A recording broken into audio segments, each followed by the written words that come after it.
receive gifts? Sinong nakatanggap ng maraming regalo? Naranasan niyo bang namigay kayo, nag-share kayo ng mga regalo? Wala. Okay lang, karapatan niyo yun eh. Sa inyo binigay, di ba? Pero sabi nga dito, tanong ha, lahat ng sasabihin niyo, may kapangyarihan mangyari sa inyo. Sinong gusto makatanggap ng regalo? Sa Pasko. Ano po? Sinong nakatanggap na ng regalo advance? Pwedeng birthday, pwedeng nakatuwang ka lang. Ganon. Ano po? Nasaan na yung mga regalo nyo na natanggap nyo? Iniingatan nyo po ba, ginagamit nyo o nilagay nyo lang doon? No, hindi nyo pa ginagamit. Ako, check nyo yan pa, mga sapatos, bag, wallet na leatherette. Pagdating naman sa taon niya, magbabalat kayo ng pusa. Ano po? Hanggang hindi nyo ginagamit. Ano po? At may kilala kong tao na kapag kami nilaluan ay hindi naman masasabing mayaman, pero hindi niya napupuksan agad. Kaya pag pinuksan niya, yung lalagyan, yung relo, yung lalagyan ng lagyan, nag-uwi doon na. Kasi yung mga chocolate candy, wala nang laman. Pero maganda pa yung pag pinisa ko, wala nang kinain na pala ng mga langgam yung laman. So yung mga tuwalya, ko, magapok na. Kasi tinatabi lang. So yung t-shirt, butas-butas na, kinagat daw ng langgam siguro. So may mga appreciative at may mga hindi naman appreciative. Kaya sabi dito, tanong sa inyo, do you appreciate your gifts? Ginagamit niyo ba? Meron po pagkakataon na yung mga regalo niyo ay para pang, o ilan sa mga regalo niyo hindi niyo gusto. Yung honest to goodness, hindi ko lang tatanong kung sino nagbigay sa inyo. Kayo na nakakala mo. Di ba meron? Kasi maaaring, ayun, yung kulay, yung style, yung klase, yun nga, yung fitting, o yung value niya, parang alam mo yung value niya, o maaaring meron ka na nun, marami ka na nun. O kaya naman, ay insulting kind of gifts. Parang na-insulto ka sa binigay na regalo. May kinumpleto yung sabon, toothpaste, roll-on, may whitening cream pa. Lahat na lang. Hindi ko iniisip mo, bakit ganito mga binigay sa akin? O maaaring hindi mo feel dahil may konti kang hindi mo gusto yung tao nagbigay. Di ba? May mga ganun kasing pangyayari. O maaaring naman, anong ginawa mo sa regalo yun? So you gave it away to others. Hindi po magandang practice yun ha. Nagbibigay ka lang sa iba dahil pinagpilian mo o dahil hindi mo gusto. Walang puso yun. Ano po? Para bang tira-tirahan mo, ibinigay mo. So siguro walang blessings yun. O hindi naman, dinispose mo. Doon sa Amerika, dyan nagsimula yung mga tinatawag na parang ukay-ukay ngayon eh. Kasi sa Amerika, meron silang, pagka bumili ka, may practice sila doon na the customer is always right. So mula sa product na kinakain, sinusuot, pag hindi mo na gusto ka, halimbawa kinakain, pumunta ka doon, ireklamo mo. Bakit? Anong lasa? Hindi kulang, para hindi ko gusto. O magagalap ka ng palitan, chocolate. Maghanap ka ng ibang klaseng variety ng chocolate. Sige, kainin mo, one to sawa, hanggang masatisfy ka, walang bayad. Ngayon naman kung sapatos, kahit underwear yun, kahit ano pa, at hindi ka na-comfort nung sinuot mo, suli mo. Papalitan nila, o ibibigay nila yung pera mo pabalik. Ano po? So may nagkwento sa akin yan eh. Hindi naman malayo sa amin. Kung nasa Amerika sila, practice niya na pag kaming birthday na atin ang okasyon, bibili siya ng sapatos, di maganda. Pagtapos ng okasyon, isusuli niya, sabi niya, hindi maganda, hindi yata fitting. So papalitan. Ano po? Pag nagamit na naman yung sapatos niya, gano'n na naman yung gagawin. No, parang inaabuso yung freedom na binigay. Kaya yung mga isinole, yun po yung nakolekta. No? Na naisukat lang naman, o maaari din namang mga yung tinatawag na overruns. Hindi na nabili, ganito maraming stock pa, lagay sa ukay yan. Kaya ang dami mong makikita sa ukay, may mga ano pa, tapete pa tawag doon, may mga nakalawin pang mga stapa, o tag, may mga tag pa, di ba? At masasabi mo, ay, dami na to, mahusay pa to, hindi pa to nagagamit. Totoo naman. So, pag tinilang po natin, parang ganon. Yung practice sa iba. Kung hindi mo gusto, huwag mo pamigay. Labas mo may kukuha. At baka yung kukuha nun, gusto niya yun. Diba? Kasi kung i-insist mo lang na ibigay, yung bagay sa isang tao na hindi naman din niya gusto, paano na lang kung hindi mo gusto, hindi niya gusto, binigyan na naman sa may hindi gusto, digo? Kailan sasapat, kailan aampat, doon sa tao gusto no? No? Kaya huwag natin maging practice yun. Kaya, there are some who receive rightful gifts. Paano naman yung mga tao nakatatanggap ng saktong gusto yung regalo? Maaari kasi nung nagbigay, ay ano? Kilalang kilala ka. Kilala yung paborito mong pagkain, pastries, paborito mong damit, kulay, style, at yung lagi mo hindi naman mga gamit at minsan mo na ikwento, pag nagkapera ako, bibili ako nun. Diba? Kaya lang wala ako. Kaya nagkaroon siya ng idea na yun na lang ang irigalo sa'yo. Di ba? Meron din akong kilala na ganito naman yung ginawa patungkol sa regalo. Best friend niya. Eh, syempre, best friend, ang ginawang atake ng magregalo sa kanyang best friend ay ganito. Bes, samahan mo ko. May bibili ako ng regalo. Syempre, mag-best friend. Sino yun? Eh, malapit din naman yung birthday yung pinagtalaman. Ang sabi niya, yung isang best friend ko, ha? Kala ko ba ako ng best friend? Hindi, syempre. Oo, ikaw yung una. Pero meron din akong best friend. Pero wala akong maiisip eh. Kung ano irinigalo ko sa kanya. Bag na lang siguro, pero ikaw ang pumili. Bakit? Eh, basta. Para pag ano, hindi naman ako mag-guilty kung hindi niya gusto. O sige, sinama niya na ngayon. Eh, syempre may selos. Eh, di, sinusubukan niya. Di ba ganito yung gusto mo? Ito na lang bibigay ko. Ay, huwag ko yung bigay yan. Ganyan bibigay mo sa akin. Kala ko ba, mas best friend mo ako doon. Sabi niya, huwag yan, ito na lang. Sigurado ka. Eh, baka naman hindi mo gusto. Magugustuhan niya yan, maarte pa siya sa akin. Bibili niya. Baka talaga ano, hindi niya ito magustuhan. Magugustuhan niya ng arte naman yung, sino ba magbibigyan ko na ng arte-arte? Ito na ngayon, ang birthday na yung talagang best friend niya. Siguro alam niyo na yung kwento, di ba? So, nung buksan niya yung regalo, yung tinuro niya para doon sa isang best friend. Sabi niya, ba't sa akin ako nagkamalit yata? Bes, hindi. Talagang sa'yo yan. Ikaw rin ka naman yung best friend kong isa eh. Ngayon, para hindi mo mahalata, ikaw na yung sinama ko para pumili ng regalo para sa best friend ko. Di ba ikaw nga rin yung best friend ko? Eh, yung pinili mo. Pinipili ko nga yung gusto mo. Eh, ayaw mo. Sabi mo. Di ba? Kaya minsan ganon. Kung ano yung ating dinidesire na hindi maganda sa ating kapwa, bumabalik sa atin. Kaya, if you give gifts, give the best. And God will give the rest. Amen po ba? Ang Diyos na bahala magpalit nun. O hindi man niya matumbasan pabalik, ang Diyos ang bahala magbigay ng kapalit. Kaya sa dito, our suggest, ginagawa natin, pag Pasko. Anong gusto mong regalo na matanggap sa Pasko? Sino dito yung nag-grant yung nililis na nila? Wala. Naliblur lang. Sino yung nagsusulat? O yan, maglalagay ka dyan, malapit na pag-Pasko. Yung iba, na problema, nakaka-stress daw yan. Ang tagal na, ayaw pang magsulat. Sabi nung isa, nung may pera ako, hindi pa kasi nagsulat. Ngayon, nung nagsulat, wala na akong pera. Sabi, bala ko pa naman, yung tatlong nilis niya, bilhin kong lahat eh. So, wala na akong pera, isa na lang doon. Diba? Kaya agad po ninyo ang paglilista. Okay? Sino gusto na maglista? O, sige, labas na. Go.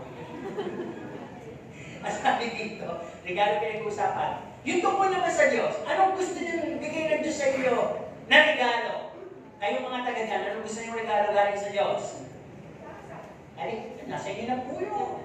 O dito, kagalingan po. Para, regalo yun na para pag kami sakit ka, automatically, gagaling ka. Okay, sa inyo, good health. Ako, lulusog ka lalo. Gaganda yung pangangatawan. Ano ba? Long life. Wala na kami. Mga buhay pa kayo. Dito to naman yun. Nandito sa mga listahan na, no? Life eternal. Wala na naman. Given na yun, salvation. Di ba mga galing na regalo sa Diyos? Life eternal, good health, peace, love, forgiveness, salvation. Pero meron kayong nakaligtaan.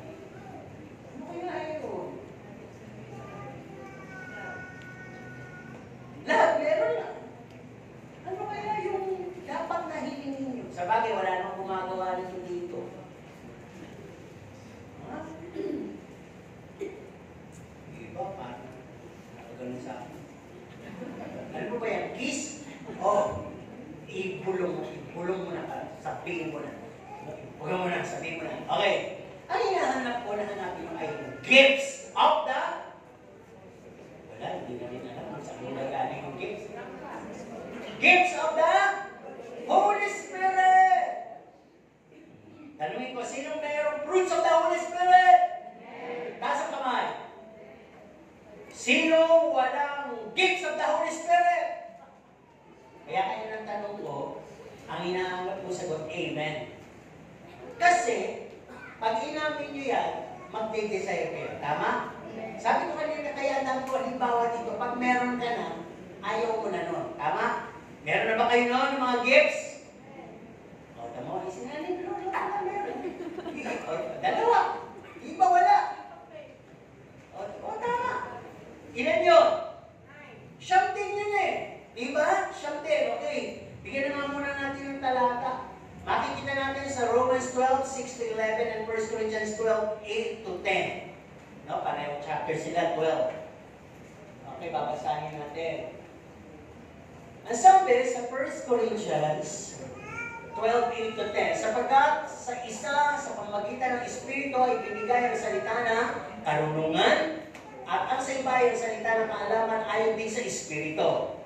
Sa iba ay ang pananampalataya, gayon din Espiritu, at sa iba ay ang kaloob sa pagpapagaling sa iisang Espiritu. At sa iba ay ang mga pagawa ng mga himala, at sa iba ay hula, at sa iba ay ang pagkilala sa mga Espiritu, at sa iba ay ang iba't ibang wika, at sa iba ay ang pagpapaliwanag ng mga wika. Okay. Tingnan naman natin ang Romans 12, 1-6. Kaya nga mga kapatid, ipinamamanig ko sa inyo, alang-alang sa mga kahabagan ng Diyos, na inyong iharap ang inyong mga katawan. Ano po? Na isang haing buhay banal ng aya-aya sa Diyos na siya ninyong katampatang pagsamba. Parang itong ating talata. Ang hinahanap ko ay Romans 12, 6-11. Namali yata ako nagbigay ng reference. 6-11. Pakibuksan na lang po sa Romans 6-11. Pero halos kasama din yan. Kasi mawawala tayo sa context ng gifts of the Holy Spirit. Okay. Babasahin natin sa Romans 12, 6-11. Meron naman ako dito. Okay. Romans 12, 6-11. Okay, sabi po dito,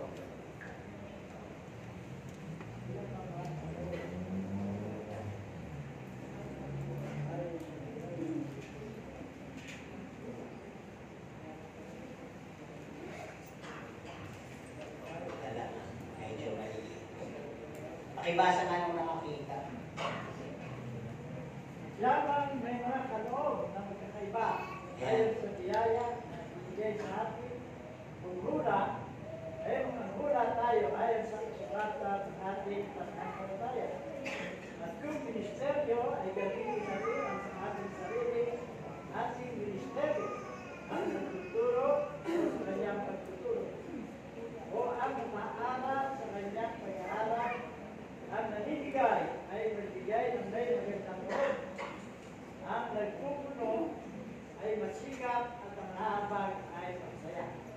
Ang pag-ibig ay maging walang pagkapaibabaw. Pagpunta ninyo ang masama, pakisalit kayo sa mabuti. Ang pag-ibig sa mga kapatid ay pag nagmahanap kayo sa kapulihan ay pagpana ang isa't isa iba. Pagpana. Huwag makatamad sa pagsusulikap ng inga sa Espiritu at maglingkod sa Panginoon. May ganap sa pagkasa. Yun, dahil sa pag-asa. At mag-iisip sa kagigatian. Magkagyagain sa pananalamin. Amen. Okay na po, pwede na po yun. Kasi itong aking dala-dala ang issue employment pala na Bible. So yung aking King James, hindi ko pala nadala yung kulay pala. Kaya iba din yung nabasa kanina sa communion po. Okay, tuloy tayo dito. Kaya dito po makikita po natin yung mga bagay na yan ay meron pong kaloob ng banal na Espiritu na para sa bawat isa sa atin. No? Hindi pwedeng ang iglesia ay wala nito. Dahil kapag ang bawat isa ay wala nito, hindi po siya lalakad, hindi po siya magkakaroon ng sistema, hindi po siya magkakaroon doon sa proseso na nais makita ng Diyos para sa paglago ng iglesia. Ang mangyayari po ay kanya-kanya tayo dito ng estilo, kanya-kanya tayo ng pauso, kanya-kanya tayo ng kayanan, kanya-kanya tayo ng puro-puro, kanya-kanya tayo ng sinasabi. Pero dito sa ating mga binasa, lahat ng kaloob na yan ay binabaka pa ng kapangyarihan ng banal na Espiritu. Okay, paano pumapasok to? Masabi dito, may sequence kasi after na makilala mo ang Panginoong Jesucristo, check tayo. Sino dito ang tumanggap na sa Panginoong Jesucristo? Taas ang dalawang kamay. Okay, tumanggap na kayo ha, sigurado. Kasi kung hindi ito magagamit o hindi ito maibibigay. Lahat ng tumanggap ay pinagalooban ng Banal na Espiritu na siyang unang kaloob o regalo, at ang Banal na Espiritu ay nagdadala ng bunga at kaloob. Doon tayo ngayon sa kaloob. Sequence after knowing Christ. Di ba nang makilala natin ang Panginoon, nakatagpo tayo ng iglesia. Amen? At ang sabi, bakit kailangan sa iglesia? O may iglesia, nakabibilangan ng isang kumikilala sa Panginoon. Ang sabi, you need to find a pastoral care. You must have a pastor na gagabay sa'yo, mag-aalaga sa'yo. Hindi ka pwedeng solo flight lang, hindi ka lalago nun. At hindi lang nun, kailangan mo ng fellowship. Hebrews 10:25, hindi mo kailangan pabayaan ng sarili mo, pag-isolate ka o sa TV ka lang makikipag-fellowship. Kailangan mo ng physical fellowship, kailangan mo matutunan ng ugali ng bawat nandito, maaskad man o mabait. Ang banal na Espiritu nagbigay ng bunga, magagamit mo yun doon. Magagamit mo yung pagiging mabait doon sa mga askad. Di ba? At magagamit mo yung pagiging faithfulness doon naman sa mga mababait. So lahat yun ay magkakaroon ng response sa bawat isa na makakasalubong mo, makaka-interfellowship mo sa loob ng kanyang katawan. Ano pa? Pagkatapos mo makilala ang Panginoong Jesus, nakaka-develop ka ng relationship sa loob. Nagkakaroon ka ng magandang pakikitungo sa pastor mo, sa pamilya ng pastor mo, sa mga leader na nandito at sa kapwa mong miyembro. No? Habang lumalago ang iyong relasyon, nagkakaroon kayo ng mga, pwede dito na kayo nakapag-aasawa, dito na kayo kukuha ng mga ninong, nina, dito na kayo nakakakita ng mga best friend. At dahil din dito, na may iglesia, kayo ay nagkakaroon ng tinatawag na involvement sa program ng teachings and seminars. At kung may mga paglabas, may mga outdoor outreaches, family camp meeting, pumapasok kayo dyan, at lalong nag-expand ang inyong knowledge sa inyong kinasasamahan. At sana hindi lang doon lumalagot, lumalalim din ang pagkakaalam nyo sa Panginoon. Ano po? At pagkatapos na nakakapag-establish ka ng devotional life, natututo ka magbasa ng Bible, ikaw ay nananalangin. At pagkatapos doon, kung meron kang mga kabigatan, kalituhan sa buhay, at kailangan mo ng konting tulong pag-asa, umahanap ka ng makapagpapayo sa iyo. Mula kay pastor, mula sa mga leaders, at sa mga kapatiran. Pero mas marami nagtitiwala sa kapatiran. Ito po. Humingi po kayo ng payo kay pastor, sa asawa ng pastor, at sa mga leaders, yung spiritually matured. Huwag kayong hingi ng payo sa level lang ninyo o mas mababa pa sa level nyo. Baka imbis na payo ang inyong makuha, payo ang makuha nyo. Ano po? Libre nga. Yung ibig sabihin, nagkaroon kayo ng tinatawag na shelter sa kapatid lang ninyo. Hindi kayo nagtiwala sa Diyos, mas nagtiwala na kayo sa kapatid ninyo. Okay, ano ba? So, ibig sabihin, yun yung mga sequence. Ang tanong, sino dito ang nakaranas ng aking mga binanggit? Meron ba kayo no established devotional life? Talaga bang nagbabasa kayo ng Bible? Dahil kung hindi, may kulang sa sequence nyo na pinasok. So, meron na pong epekto yan. Ano po? Ang isang lutuin o ang isang kakanin, pagkulang ng isang ingredients, halata. So sa buhay Kristiyano, pag kulang ka sa pagbabasa ng Bible, halata. Tapos mahalata ko din pa kasi nasabi, yun ang sabi ng pastor namin eh. Paano nakikinig ka na ng sermon? Paano kung mali yung nabigay na reference ni Pastor? Di mali ka na rin. Paano yung kung nagtatanong sa'yo nanunubok lang? Kristiyano pala o pastor din pala yun? Ihalata na. Ang tanong niya susunod, saan samahan pa kayo? Diba? Saan samahan pa kayo? So yun. Kung titignan po natin, yan ang mga sequence. Matapos mo makilala ang Panginoon, kinakailangan makakita ka ng local church. Pangalawa, pag nakakita ka na ng local church, you must go deeper. Growth ang pinag-uusapan. Sinong lumalago na dito? Paano kayo lumago? Sige. Paano kayo lumago? A, dumami ang kaibigan nyo dito. B, wala kayong absent. C, lagi kayong busy. Anong tama doon? Wala akong tama doon.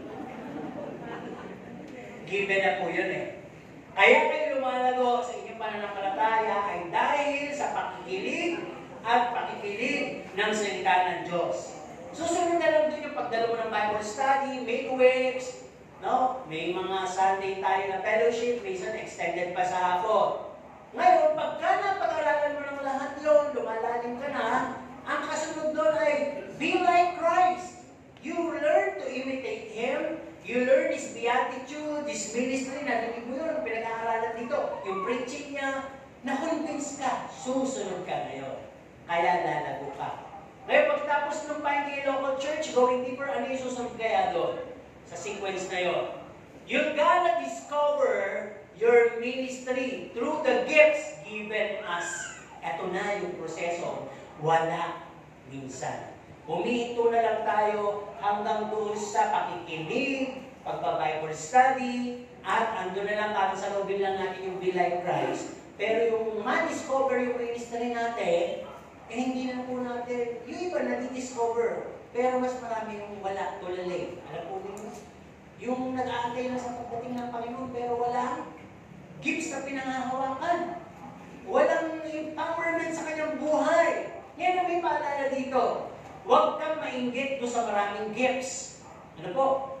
Huwag mong kopyahin yung gifts na meron siya, baka hindi hampat sa'yo. Amen? Sis, ano ba pinagagagawa? Ay, nag-i-speaking tongues yun. Gifts yun. Tapos may sumagot dito. Dadating na siya. Magsisi kayo. Uy, ano naman yun? Ay, interpretation of tongues yun. Gifts din yun. Gifts ba yun? Bakit ako walang gifts? Mag-antay ka, magkakaroon ka. Hindi ka makaantay. Ginaya mo ngayon. Matatapos na. Meron akong kinalang tao, sabi sa akin, Pastor, gusto ko umuwi sa amin sa Tarlac. Pero papaan muna ako sa Panginoon. Kung papayagan niya ako. Nagdasal siya. Tapos siya din yung nag-speaking tongues, siya din yung nag-interpret. Narinig ko. Ang interpreting, ang kanyang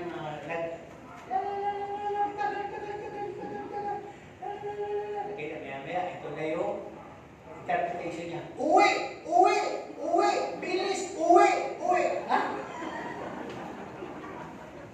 Alam niyo, dami nang gusto mo.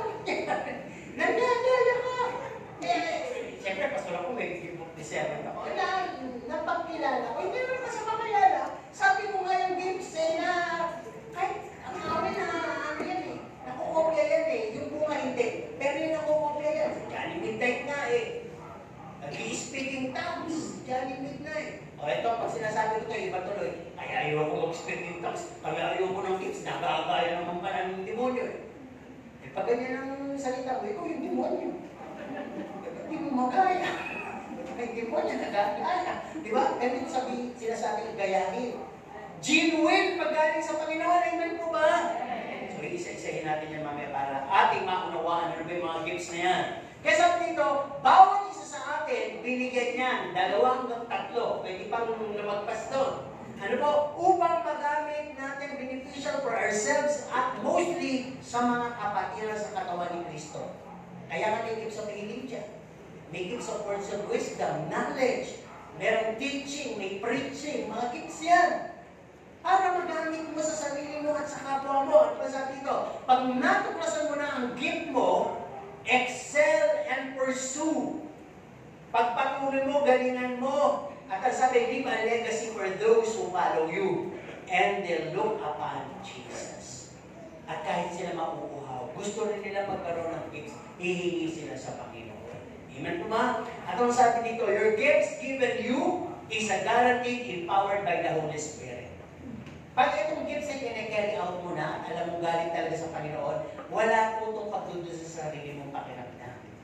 Wala din itong pagdududa o pagkilalang mali ng may mga discernment. Approve ka agad ito. Alam nila na galing ito sa Panginoon. Ngayon, kung wala po kayong genuine discernment, ito yung babala. At may nag-i-speak yung tongues dito sa crowd. Ang sabi, wag na wag mong i-judge, sasabihin mo, gawa ng kaaway, galing sa demonyo. Dahil ang Holy Spirit ang, namumusong ka sa banal na Espiritu. Blasphemy yun. Bayaan mo siya ang magkaroon ng kaparusahan kung ginagaya niya. Pero mamaya yung ginaganon mo, may gumaya at may genuine, pati yun sinama mo. Ang sabi doon, magkakaroon ka ng offense, kasalanan, walang kapatawaran. Kaya, better know it. Kung hindi mo rin lang kilala, wala kang discernment, just close your mouth. Don't even judge. Kung nakikita mo magulo, paano ito? Pray na lang ikaw. Kaya maganda rin hingin yung discernment, di mo ba? Maganda hingin yung discernment para makilala mo kung ka-espiritu mo o hindi mo ka-espiritu. Okay, tuloy tayo dito.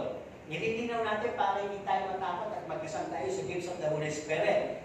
Ang mga sequences ay sabi, nakakita ka ng church, lumalim ka, lumago ka, at sabi na discover mo na may gifts ka pala. Anong susunod dyan? Pag ang gifts ay talagang nagagamit mo na para sa kapwa mo, sa iyo, at naluluwalhati ang Panginoon na sabi dito, you're gonna have established commitment toward Christ. Dito pa lang mabubuo yung gustong-gusto mo talaga maglingkod sa Diyos.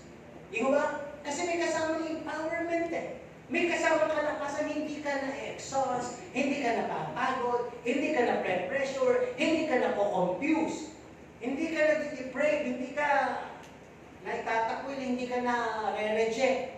Dahil di ba sabi nga, pag righteous ka, yung mga weak amidst you, o sa kalagitnaan mo, natataboy ka. At alam mo kapag may gifts of the Holy Spirit ka, you stand as a good person. And if you stand as a good person, no one can put a good person down. Kahit ano kayo sabihin sa'yo, below the belt pa yung makomento sa'yo, yung pagbuhus ka sa'yo, hindi ka matintinan. Because you are empowered by the Holy Spirit because of the gifts given you. Ang sabi dito, pag na-establish na ang commitment mo kay Christ, your whole mind, heart, strength, soul is in line with God.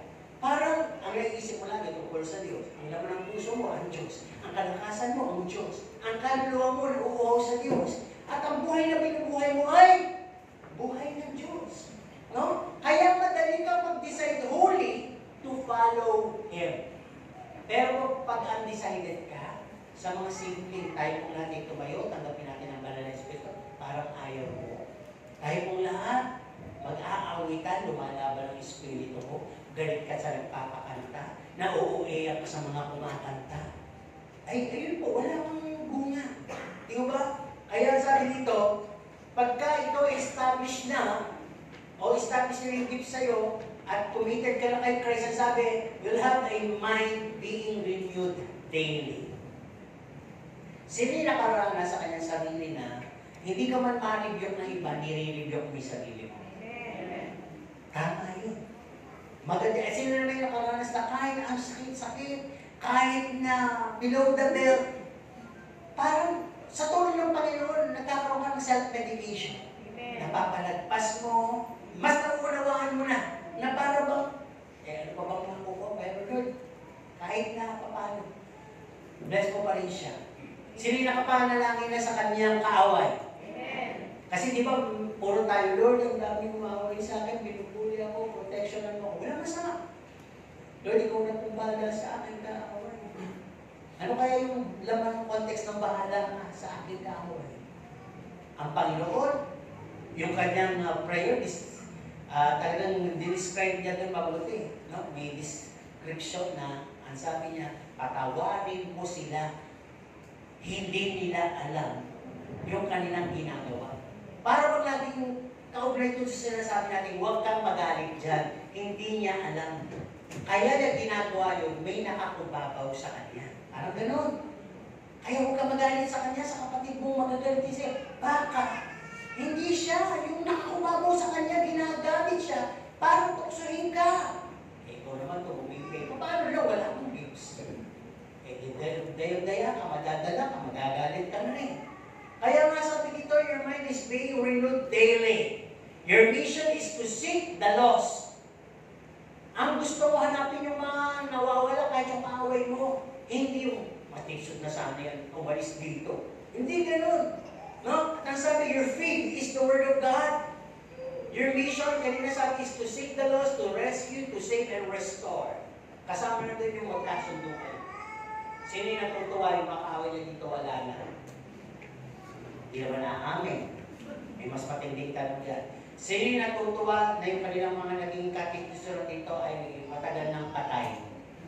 Dahil sigurado hindi na makakabalik. Patay na nga, di mo ba? Pero pag may mga unsettled issues po pala tayo doon, hingi pa rin natin ang tawad sa Panginoon. No? At palitan na natin yung memories natin ng mabuti nga namatay siya. Palitan siguro natin ang conviction na sana bago man lang siya namatay, nagkasunduan. Pero Lord, patawarin mo po ako kung di ko nabigay yun. Naging kunin man ang lahat. Baguhin mo ako sa mga susunod na taong makakasalubong ako, magkakaroon ko ng ganong encounter. Turuan mo akong i-consider siya na mas magaling sa akin, mas mahusay na siya.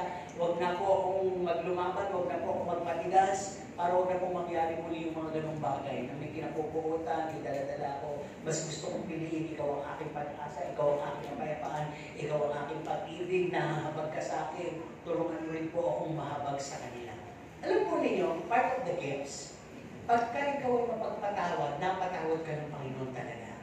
Pag ikaw ay mahabagin, kinahabagan ka talaga ng Diyos. Kasi fountain yun eh, bukal yun. Kaya kung walang lumalabas sa'yo na gano'n, ay tuyo na po. Nabigyan kami sa nun, natuyo na po.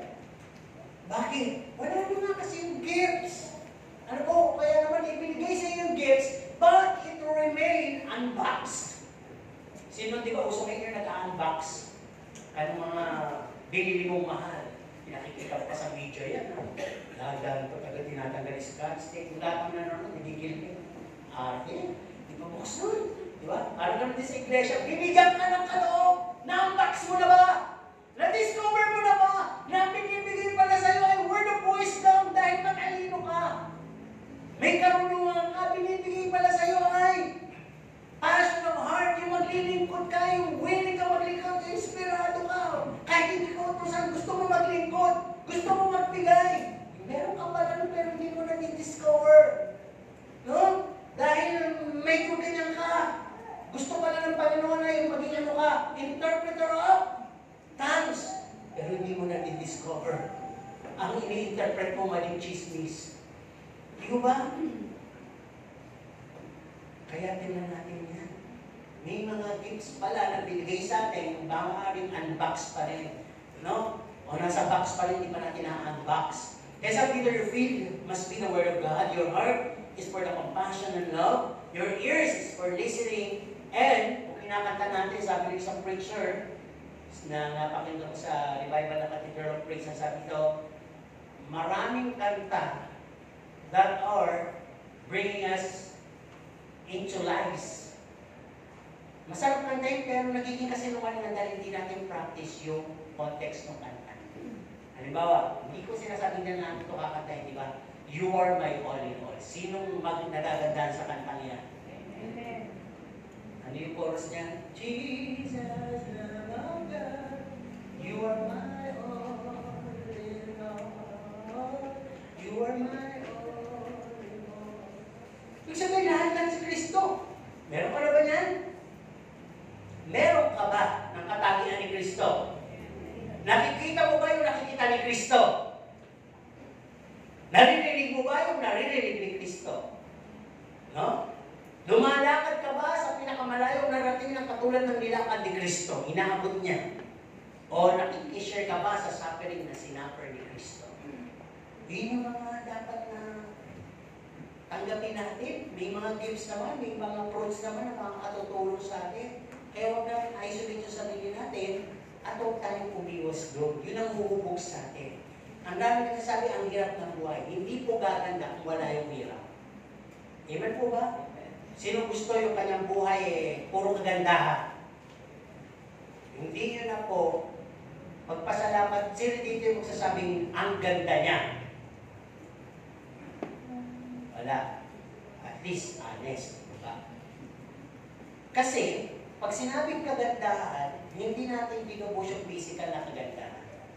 Ngayon, sino dito sa pamagitan ng titulong anak ng Diyos ay makapagsasabi, ang ganda niya?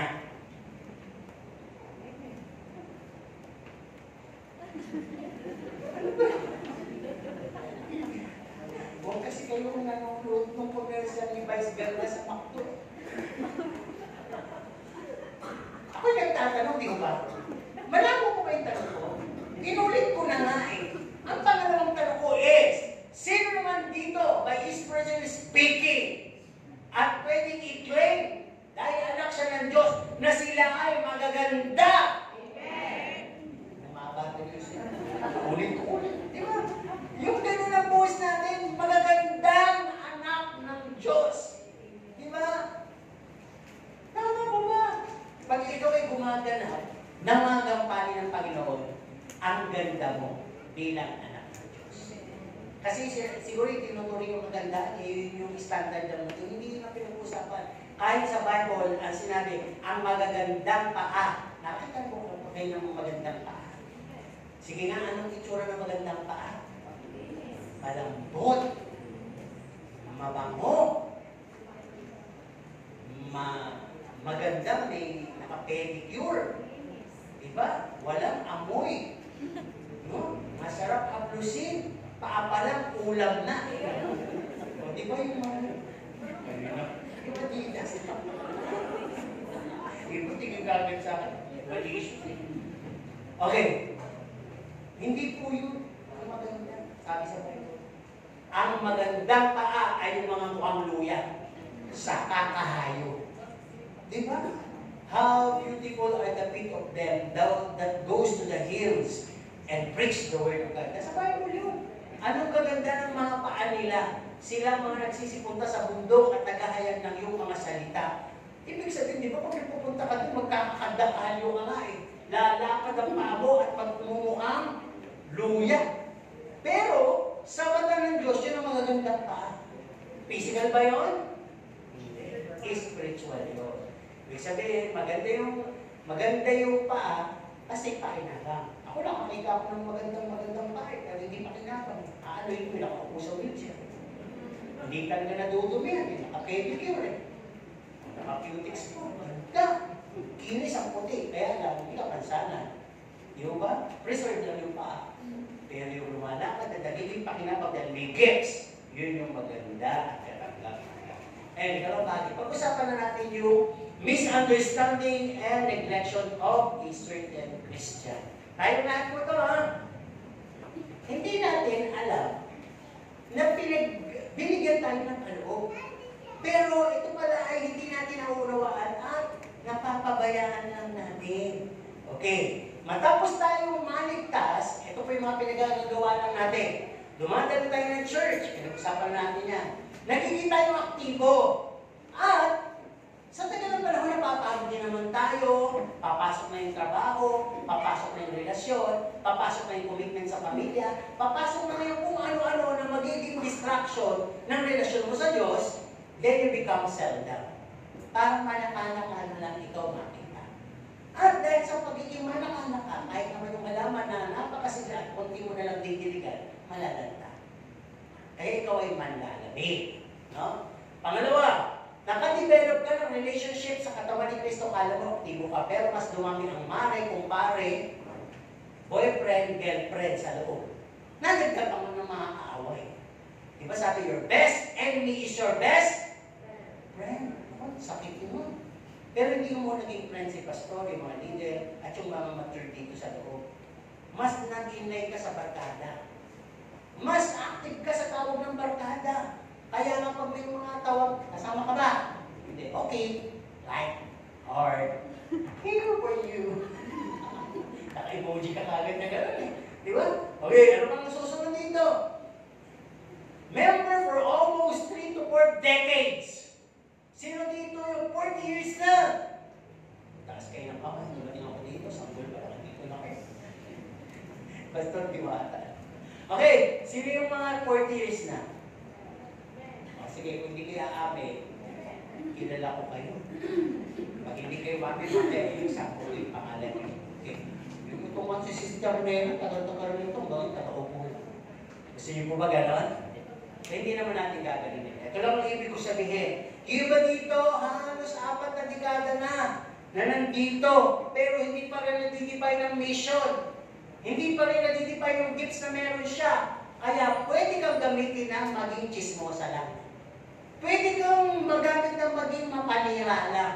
Pwede kang magamit ng maging kritiko lang. Pwede kang magamit ng tagatawag ng disunity. Kasi wala kang gifts. Ano ang bag mo sa katawan ni Kristo? Libag ka. Ako ang ibig ko sabihin, wala, hindi mo alam yung words of wisdom, word of knowledge, hindi mo alam yung healing, hindi mo alam yung teaching, yung preaching, yung discernment, hindi mo alam yung speaking in tongues, hindi mo alam yung working for the sake of the members, yung talaga, wala kang alam doon. Basta ang gusto mo, ini-impose mo yung gusto mo lang. Ay, ito kakaibiganin ko ito, may tinatong ako dito. Ay, ito kakapalahin ko ito, kakulay ko ito. Dito, yun ang nabuo mo sa loob ng 40 years. Tapos itong, bilib na bilib pa sa sarili mo, akala mo active na active ka. Active ba yun? Sumagot ka? Hindi active. Matagal nang active. Hindi sa pagkakaroon ng kaloob ng banal na Espiritu, kundi active sa pagkakaroon ng sariling kalooban. Amen po ba? Ay, may mga kasimula na nag-aagalit. Alam nyo, ako madali ako makakita ng itsura eh. Kanina, ang mga bibig parang sinutok nga. Ganyan. Ngayon, ang cute eh. Ang nilipisan na ako sa akin. Doon pala, halata mo ng ganyan. Nakulipis yung gamit eh. No? Kanina, mapungay yung mata. Ngayon, nanlilisin sa akin. Halata kayo. Sige. Papanggitin ko yung mga gestures ko, pero kayo hindi. Okay, ito ka paniniwala. Nung mga nakakamisinterpret at nagre-reject sa gifts, believing, by being an active member, an active giver, minamahal ko naman lahat. Kaya sino pastor, minamahal ko, leader, mahal ko yan eh. At may mga ministeri din naman ako dito sa loob ng church. No? Kaya rin iba, ako nga taga-upo dyan eh. Ako nga taga-pakinig dyan. Ako nga taga-basin dyan. Ako nga taga-puno rin ng bilang dito eh. Ang lungkot kaya nila ako pag 10 tamad, wala.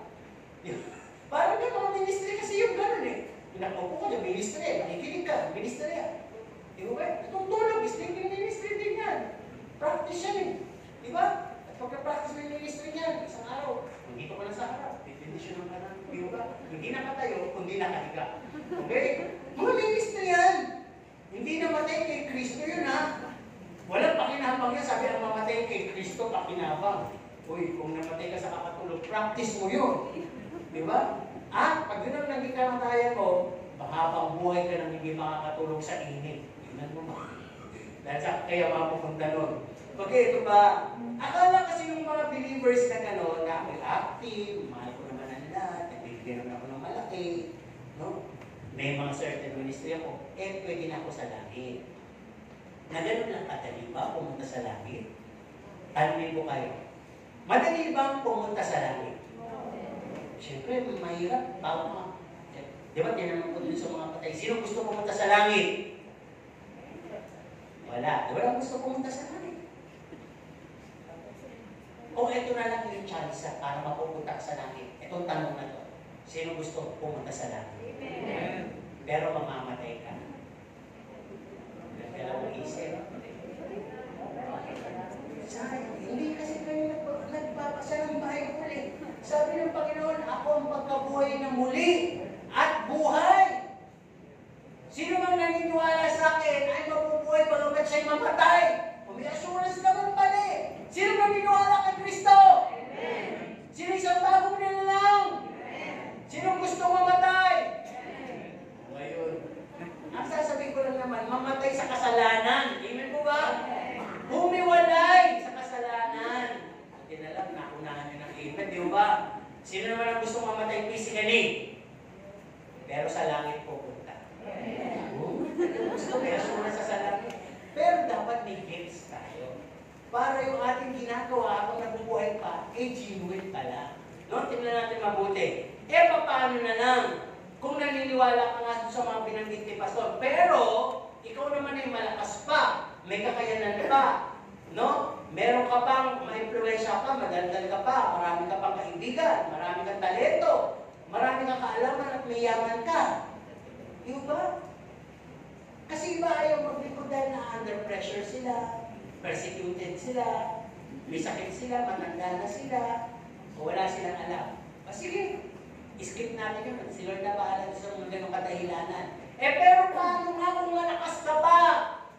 Paano nga kung may kakayanan ka pa? May influensya ka, marami kang kaibigan, madaldal ka, matalento ka, may kaalaman ka, may yaman ka. Di ba nakaka-guilty yun? Na dapat meron kang ma-discovery kaloob sa'yo ng Panginoon. Amen po ba? Hindi natin pwedeng maliitin ang anumang bagay na pwedeng maliit sa atin pag pinagamit natin, magagamit para sa lahat. Katulad na lang yan, halimbawa ng bata na wala namang kabuwangan, na may bakol, no, na isda at tinapay. Pero maraming nangailangan, siya lang ang may dala. Anong nangyari? Ilan yung napakain?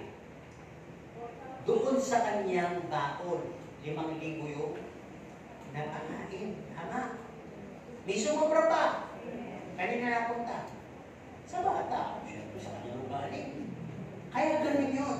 Pag binibigay mo, makikinabang ka, makikinabang ang lahat, at ang mga kasobrahan nun, babalik at babalik pa sa'yo.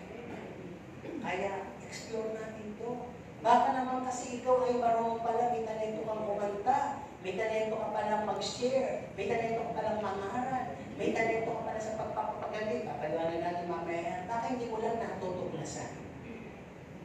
Simulan natin tuklasin, huwag natin gagayahin yung iba. Huwag bumagsak naman natin ipilit kung hindi talaga sa atin. Kasi maaala tayo. Hayaan ituklas sa iyo ng banal na Espiritu. Kaya sabi dito, the misunderstanding and neglection of a Christian, sabi dito, hindi ka lang niligtas para maging attendee, listener, observer, and critic. Some Christian crowd ba may critic pa? Meron. Ay, mas magaling ko man. Critic yun. Ang boring na ng teachings. Critic yun. Ang tagal naman ng service. Yung Judy, ang dami umalis dito, lumipat doon sa Victory dahil maano lang doon, sandali lang. Ang sabi, dyan sa Hosana, pagod ka na sa Hosana, hindi pa tapos. Pero doon sa Victory, ganun na yung oras, tapos na. Victory kami! Nakauwi na kami. Di ba? Natalo namin yung mga sa Hosana. Kami nagtatagumpay na, nakauwi na, nakaluto na kayo, gutom, nandiyan pa rin. Siguro ganun yung sinasabi nila. Ano naman ang masasabi nyo doon? Nakakasa ko hindi mga mata.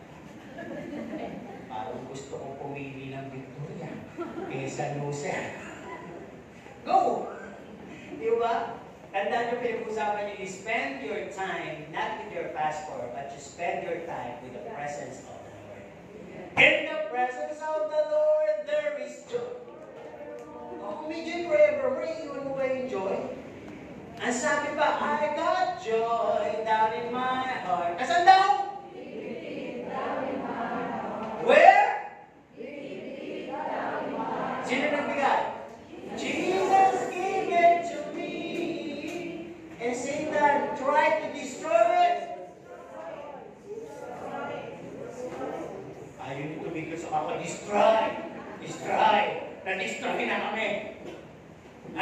doon sa destroy? Whoops!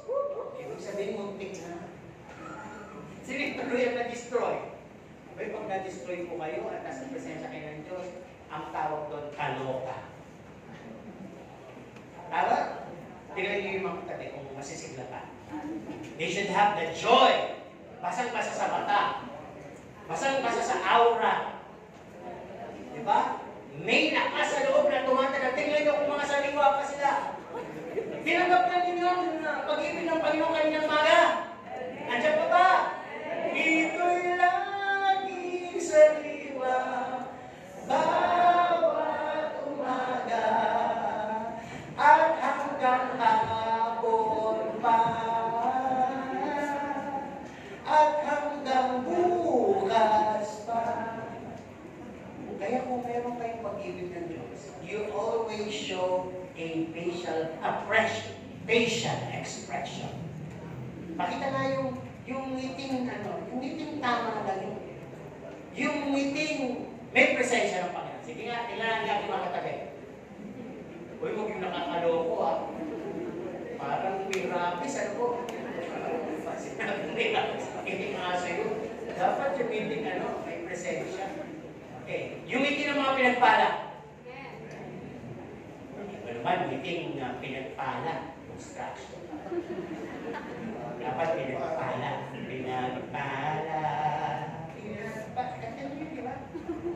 pinagpala. Okay, balik tayo dito. Nasabi kasi hindi ka nga lang talaga niligtas para maging tagadalo, makinig, mag-observe at magsasalita ng kung ano. Nagpapakataba ka sa kaka-absorb ng preaching and teaching. Tandaan po natin. Elaborate natin. Tagalogin nyo bawat English sa sasabihin ko. We are called, chosen, appointed, ano po? Tinanaga. Okay, ulitin natin. Called, iba naglalamig. Chosen, appointed, to serve, para maglingkod. No? Kaya sabi dito, we are appointed, no? Tinanaga to serve, not just chosen. Pipiliin ba kita tapos? Halimbawa, pinili ko yung ilan sa inyo. Tumayo ka dyan, tapos umalis na ako. Ano pwede niyo sabihin mga pinili ko? Ba't tayo pinili? Umuwi na sila, pero saan sa si Pastor? Kasi nakita ka, Pastor, bakit mo pinili? Bakit nga ba?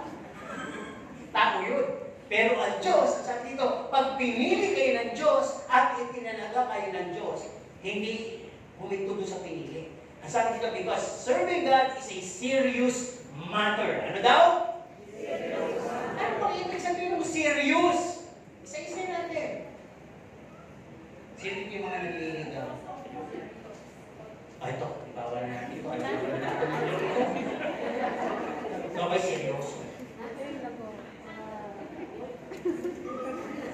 Pag seryoso ka sa nililigawan mo, sino man ang makita mo, ang tingin mo sa kanila ay lobo.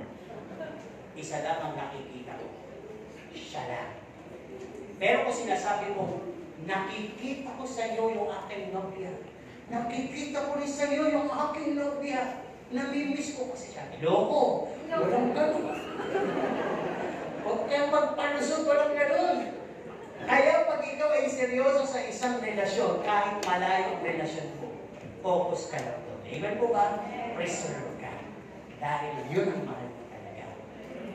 Kahit tuksuhin ka pa ni Maria. Ayun talaga ang gusto ko eh. Halimbawa lang, gusto mo yung bingot yun eh. Yun na ako na-attract eh. Wala ka bang plano? Talagang gusto mo. Hindi ka na ba talagang mapipigil? Anong gagawin mo? Hindi mo papa-offer na, papakabingot na naman din ako. Parang kaming dalawa, ibingot forever.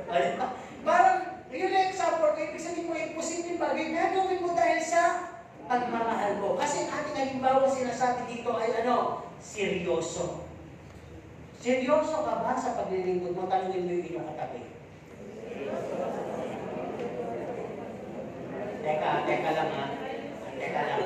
Alam niyo, huwag kayo magagalit. Kayo wala kayong accountability sa kanila. Hindi rin kayo seryoso magtanong. Ano ba yung tinatanong mo? Seryoso ka ba sa paglilingkod mo sa Diyos? Ganun ka na. Seryoso ka ba sa paglilingkod mo sa Diyos? Seryoso ka ba? Sino may tinatanong ko talaga? Isa lang, left or right kami kayo. Go!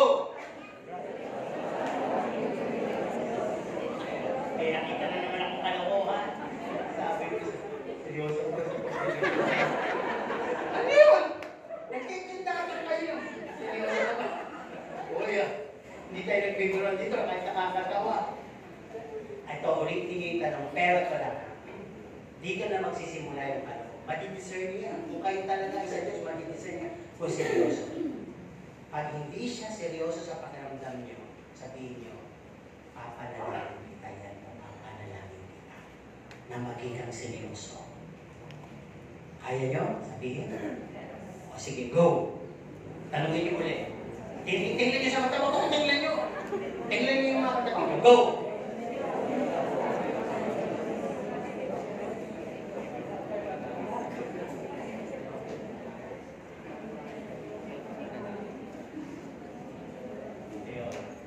Doon ko nakita, may nakikitaan ako ngayon ng gifts na. Kasi iba natapos agad yung iba nagsasalita pa na. May paliwanag. Yan yung tinatawag na words of wisdom. Words of knowledge.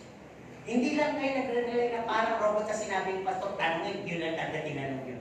I-explore mo ka hanggang ma-discover mo na meron ka palang gifts sa pagsasalita. Amen po ba?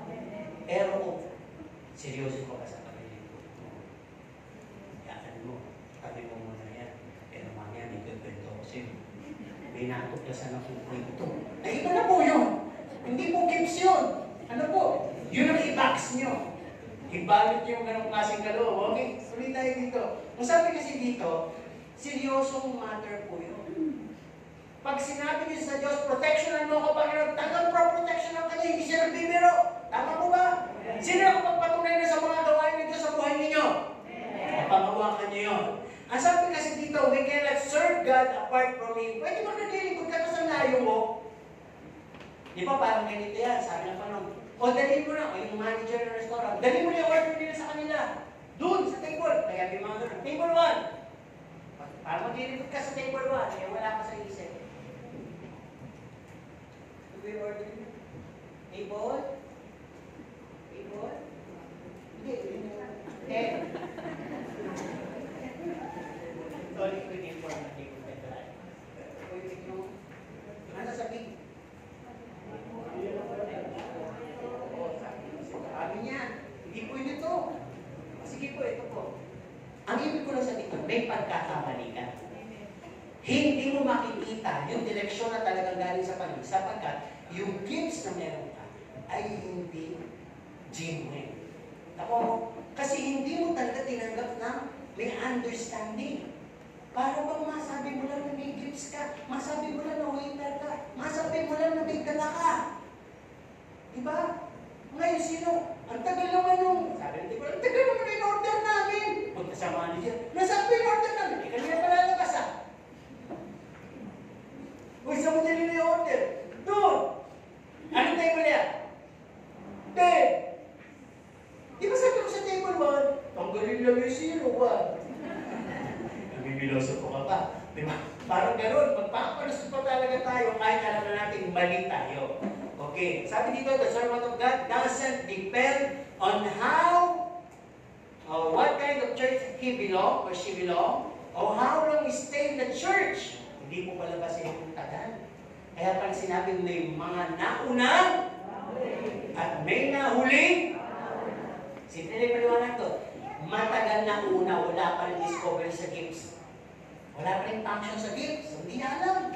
Pero yung mga baguhan naman, nakuha agad. Diba? Alam niyo, nung una dumating ko dito, ito na rin sinasabi, tampong-tampo na diyan kay Pastor, sa usahan. Tingin mo, dumating ko dito. Bata ka lang, marunong ako lang. Hindi man ako ginamit magpakanta. Eh, lola na ako. Paano ba pugoy-pugoy? Tapos ngayon, lasabit sa choir ako.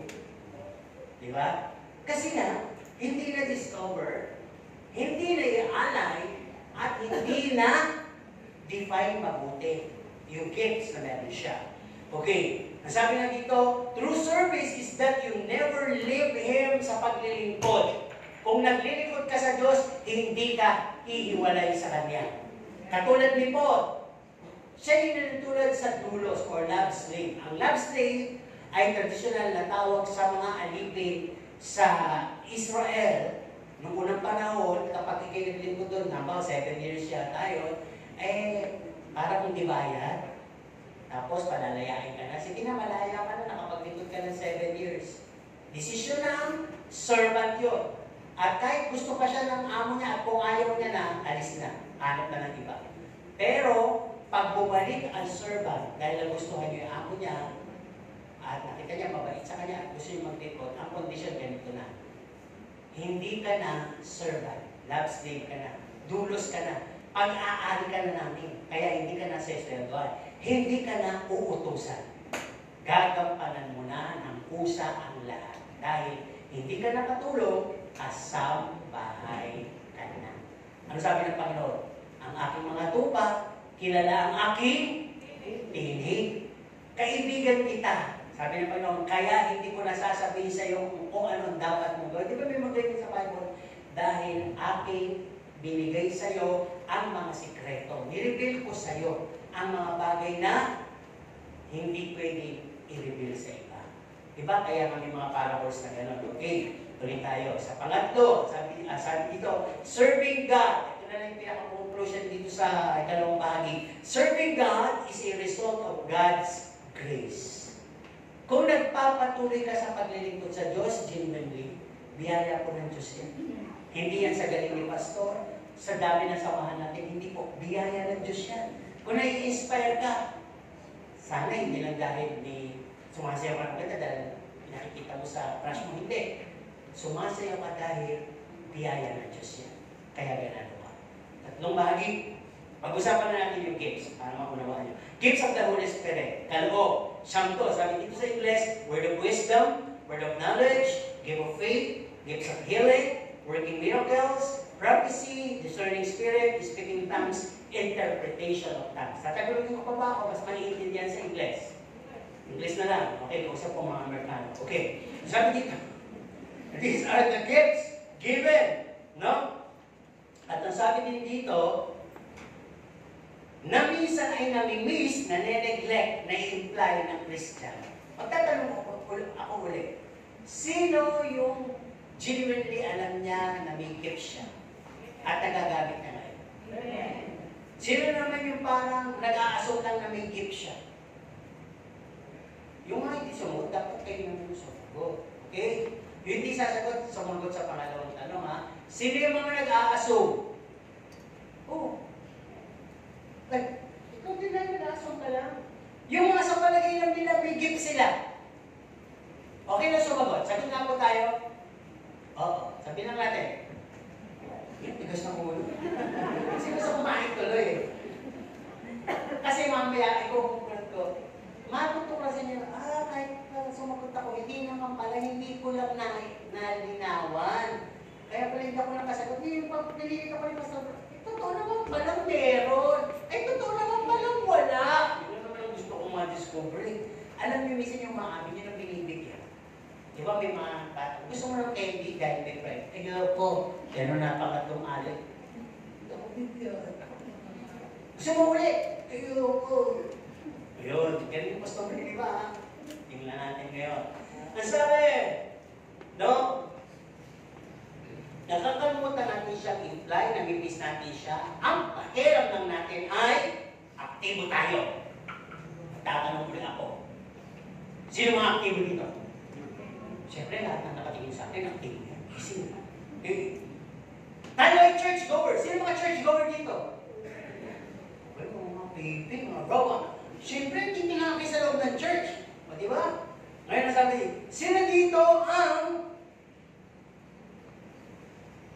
may mga ministeryo na? Oo. Saan hindi nyo rin kayo sumugot? Hindi sinugot yung uli. Tama naman natin yung mga tanong ko, di ba? Tama naman, di ba? Sino dito ang aktibo? Hindi kayo sumagot doon. Sino dito ang church ko? Hindi kayo sumagot. Bigla lang pangatlo. Sino may ministeryo?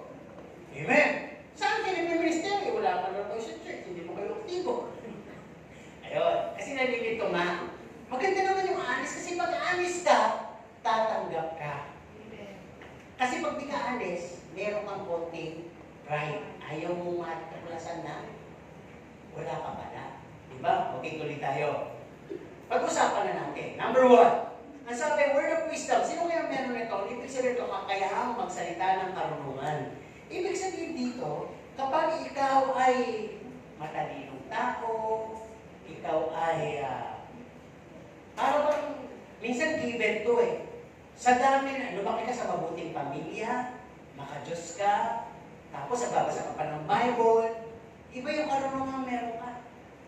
Yung mga salita mo, hindi nagbabadya ng galit, nagbabadya ng kagalingan. Nagbabadya ng kasunduan. Parang gano'n. Pag meron kang gano'n, ituloy mo. Yun yung tinatawag na kakayahang magsalita ng may karunungan. No? Pag meron kang nito, yung mga disunited spirit, na-unite mo. Kasi may karunungan ka eh. Diba? Yung mga walang plano, plataforma, pag nagsalita ka na, naayos, nag-agree. Kasi may karunungan ka. So, galing sa Diyos yun. Ano ba? Malawa, kakayahang magsalita ng may kaalaman. Ito may konting contribution yung secular na. Dahil mahilig kang magbasa, mahilig ka manood, mahilig ka sa mga insight, mahilig ka sa mga puro-puro, at kung Christian ka naman, nagsisika ng concordance, nagbabasa ka ng Bible Dictionary, nagbabasa ka ng mga historical facts tungkol sa Bible. Kaya minsan, kung may mga tanong dito, kahit si Pastor nagkukulang, kaya mo sagutin. Sabi ng Pastor minsan, saan Panginoon yung pinanganak nga pala sa Bathsheba? Ayun, biglang sumagot si Nanay Lord, ano ba? Sa Bethel. Ayun. Meron kang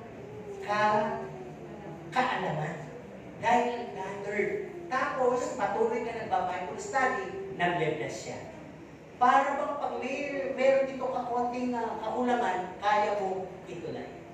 Kaya mo i-feed. May nalilito, kaya mo i-guide. Kasi meron kang words of kaalaman. Okay, ito naman. Ito yung mga pwedeng natin sa Bible scholars. Kaya pag sumobra, nagiging knowledge. Pangatlo, nakaloob ng pananampalataya sa Diyos. Sino meron nito? Ito yung kahit na anong panahon, kahit na anong sitwasyon, at susunod, kahit na problema, parang iba. Kaya ba kaya natin kanina? Di ba tatlo yun? Kahit na anong una? Kahit na anong panahon, pagkakataon, at sitwasyon. Ano sabi dito? Ikaw at... Diba? Masarap kantahin. Pero pag hindi ginagawa, sinungaling. Ganun yun. Pero iba, masarap mo bang kakanta mo kayo pagka sumagot kayo ng tama. Masarap po bang angkinin yung kantang yun?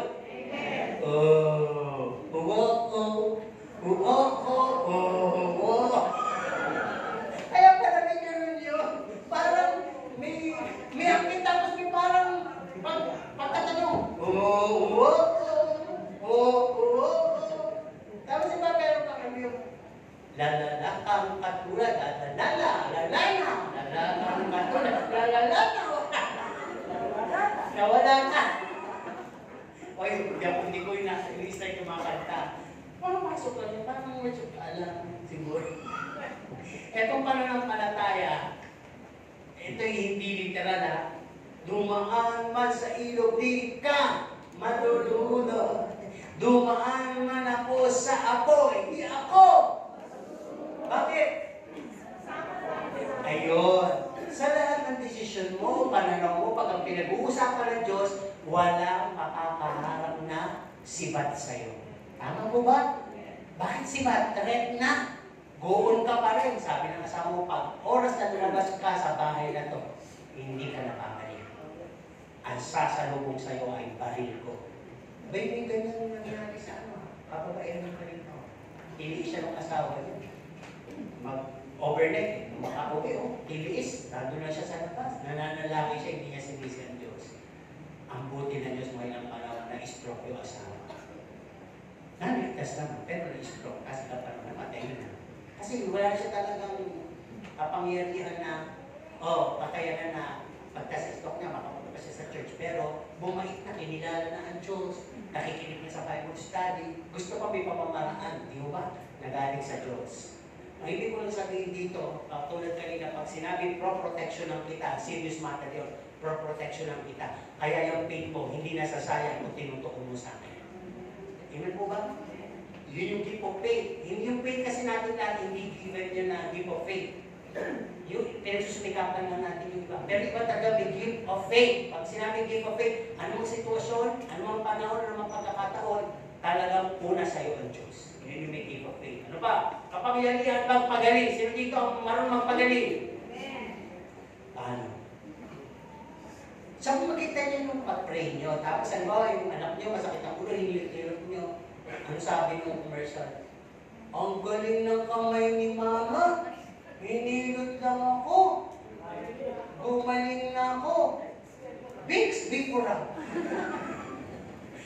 Totoo naman, wala pa ng Vicks Vaporub. Kami naman kami Vicks kung gano'n may Vicks kami. Pero yung mga bata ngayon ayaw. Buti na isang anak ko gusto na ng Vicks. Gusto na ng Vicks. Binila ko siya ng sarili niyang Vicks. Diba?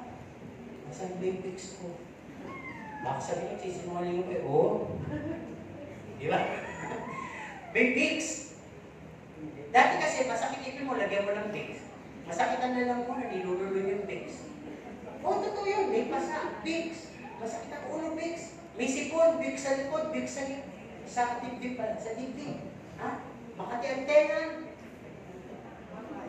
Ay, kating ko, hindi ko alam.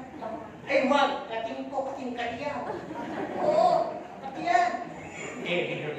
Hindi ko kilala yung kating ko, pero kasi kami, siguro walang tinda sa kapal ng Vicks sa mga tayo. Pero, hindi ko ha, Vicks. Mahirap, pang mahirap? Pang mahirap yung kating ko. Hihiyang kaya parang hiyang-hiyangan. Okay. Kapunta na tayo sa Chinese medicine. Pag sinabi sabihin, makinig kayo. Kahit ano na yung gamitin nyo sa una yung pangalan ng Jesus, hinilot-hilot nyo, gumaling. Ano ba yung kapatiran nyo dito? Pinanalangin nyo, gumaling. Alam mo yung pinanalangin ni Brother Ernie, yung ano ko, gumaling. Nalaman ni Brother Ernie. Tuloy mo lang. Pero, huwag ka maniniwala doon sa iba. Bisakit ka. Kay Brother Ernie ka magaling yun. Nagpapagaling. Pagka naman ako kay Brother Ernie, magiging na itong faith healer. Oo, pero ang kaya niya, basta yung ulo ko. May makukuha ang bato. Wala, hawak ko rin. Ganun yun di ba? Yung mga nasobra sa puri, nadaya tuloy. Kaya nga sabi, yung gifts na yan, nag-aalaya yan. Lahat ng nakapagpapagaling, di ba? Yung mga hindi talagang tunay na Kristiyano, pinanalangin, duling, mayamin. Ayos na. Bingi, mayamin, nakarinig. Yung pala magkakasabwat, hati-hati sa kita. Hindi yun. Di ba may gustong gumaya na gustong bilihin nyo kapangyarihan sa Panginoong Jesus? Di ba? May gustong gumaya. Tama? Nung napapalitan nila, nagpapagaling ng Panginoon sa itong panahon na yun. Kaya po rin nangyayari nun, gustong mangyari ngayon.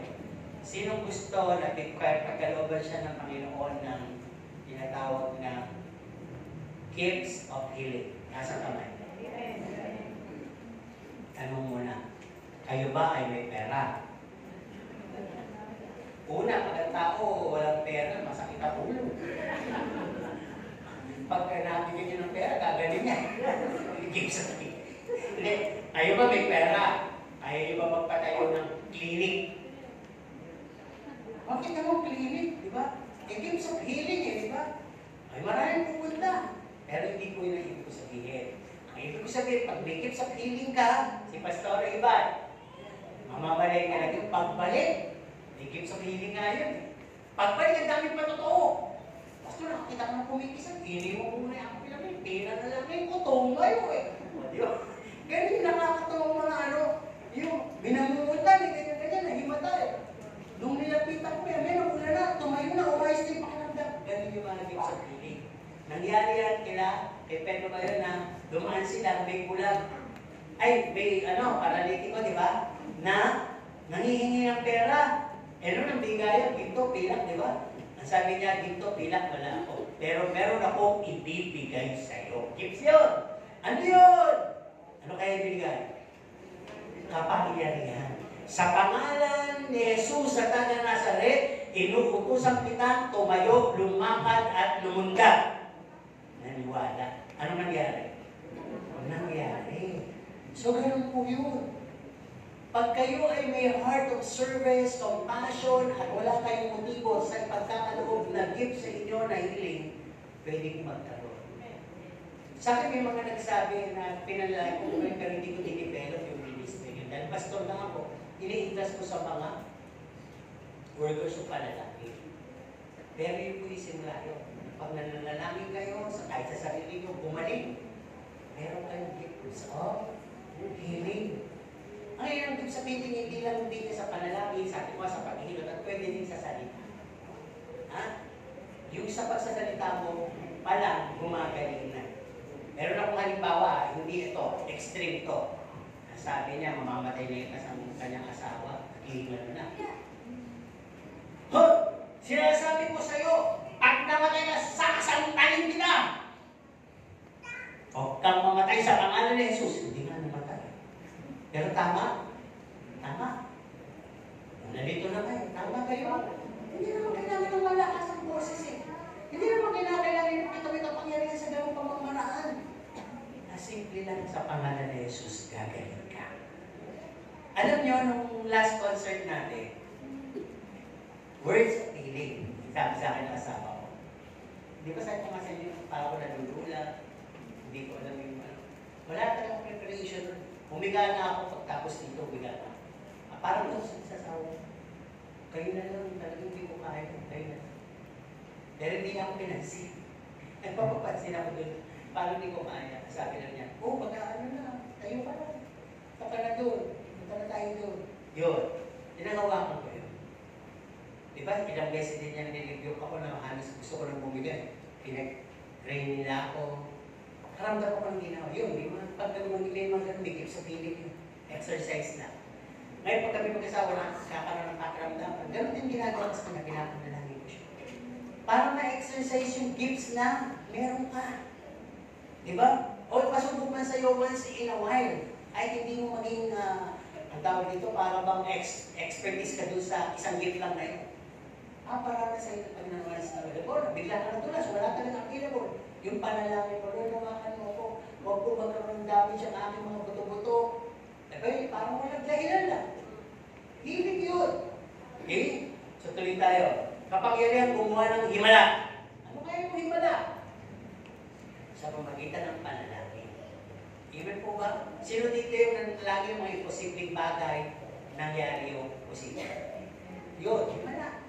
Nadadaan sa panalangin, nadadaan sa deklarasyon. Okay, ano sabi dito? Yung susunod. Pang-anim, magpahayag ng mensahe mula sa Diyos. Eto, madali na lang ito. Isa na ako dyan. Kung ikaw ay marunong magturo, mag-preach, mag-soul winning, evangelist ka kaya, gifts yan. Di ba nakwento nga nung aking kapatid yung kanyang asawa? Totoo naman yun si Kuya Jordan. Pag nakakali ka doon, kahit na save ka na, siya na noon, hindi ka titigilan. Nung pumunta kami sa may Clarabelle, nagka-transaction kami, biglang pumasok eh. Sandali lang po, pwede po ba ako maka-istorbo? Kasi mami, bakong kalimutan natin. Nagpo-compute kami, biglang pumasok at biglang nag-soul winning. Hindi kami makaporma eh. Di ba? Ang sabi lang namin, kaya na natin kapag ganyan. Tumanggap naman yung magtito. Di ba? Parang gano'n siya. Yun yung nag-develop niya, Kaya kahit sino makarap niya saan mang lugar, ay magsosoul winning siya. Yun ang ibig sabihin. Marunong ka magsalita, marunong ka mag-share. Excel mo, pursue mo. Hanggang yung gifts na yun ay talaga mapagawa ka. Okay? Ano pa? Kakayahang kuminala ng kalooban. Discernment. Ito minsan, magagamit mo dito sa secular. O kahit dito sa loob. Pag ikaw ay nakakatulong, nakakaamit ka ng chismosa at pinatulan mo, wala ka na. Pero kung ikaw ay nilalapitan ng mga chismosa, mga maparira, at mga nananawagan sa disunity, at alam mo, hindi mo naman kayo na kailangan suplahin. ikaw na unti-unti ang gawan mo na para umiwas sa kanila. Pero hindi ka galit. Pinag-refrain sila. Yun yung discernment. Sino may discernment? Paano nyo nalaman may discernment kayo? Kapatid, nadi-discern ko may pera ka kayo. Pagkakain ko po. Mali yun. Hindi ko kasi ginagamit. Nadi-discern ko, ikaw magiging asawa ko. Kaya lagi ang nakatingin sa akin. Mali yun. Discernment yun. No? Yung mga wala sa Bible, ang mga palatuntunan na ginagawa natin sa sarili natin, Lord, na mga hinihingi nating sign. Lord, pag nagsuot siya bukas na pula, siya na.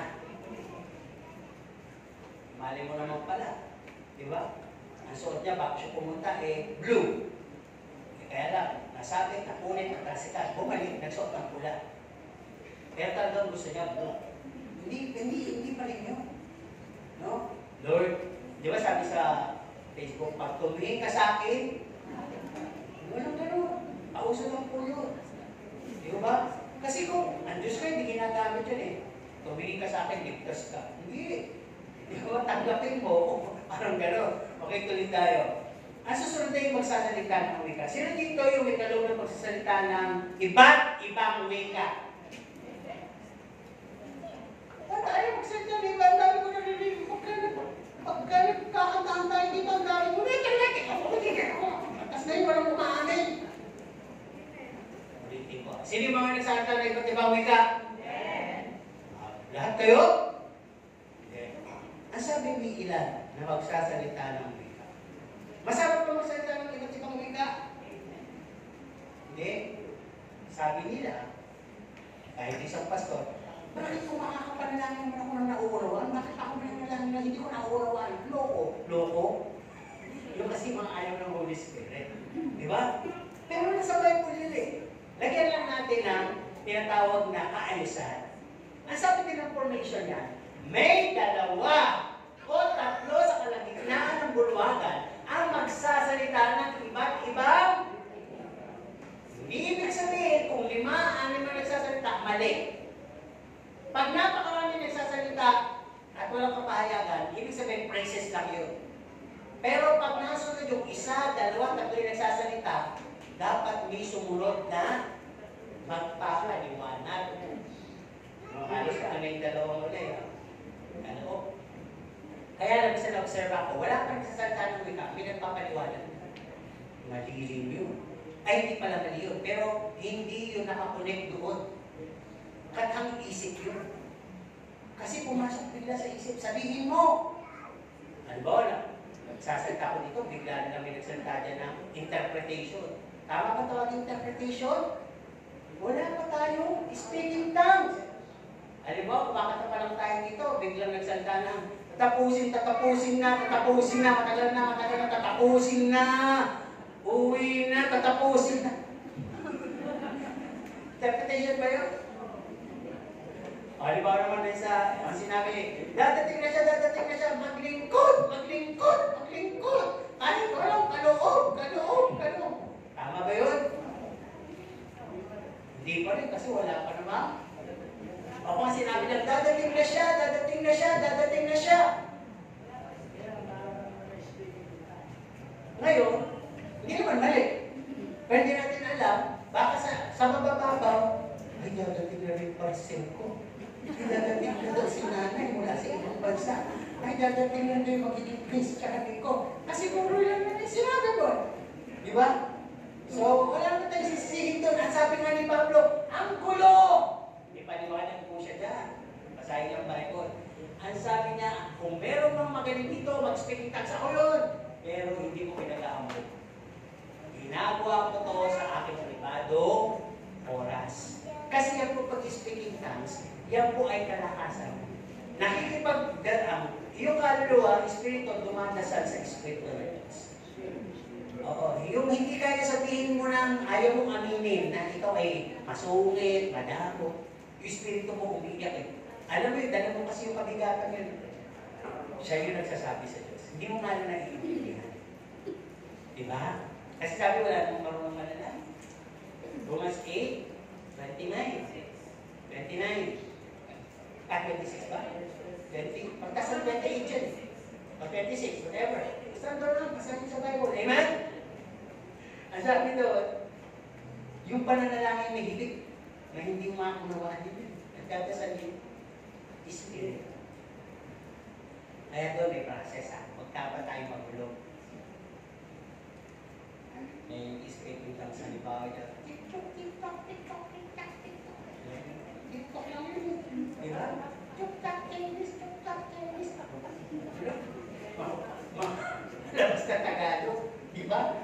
Meron namang wala na na ako, talulula.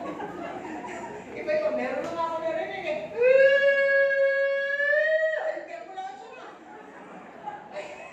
May kaalisan na lang. Sinabi mo dahil hindi huli, hindi pito, hindi alama. Wika! Ano lang? Wika. No? Sabi mamaya dyan, magkaroon na ng menu dyan.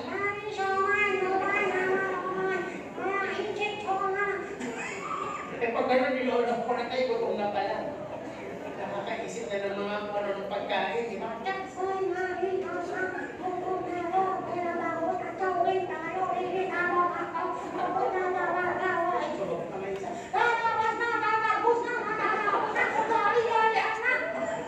Huwag ganda na nagkakalokohan na yun.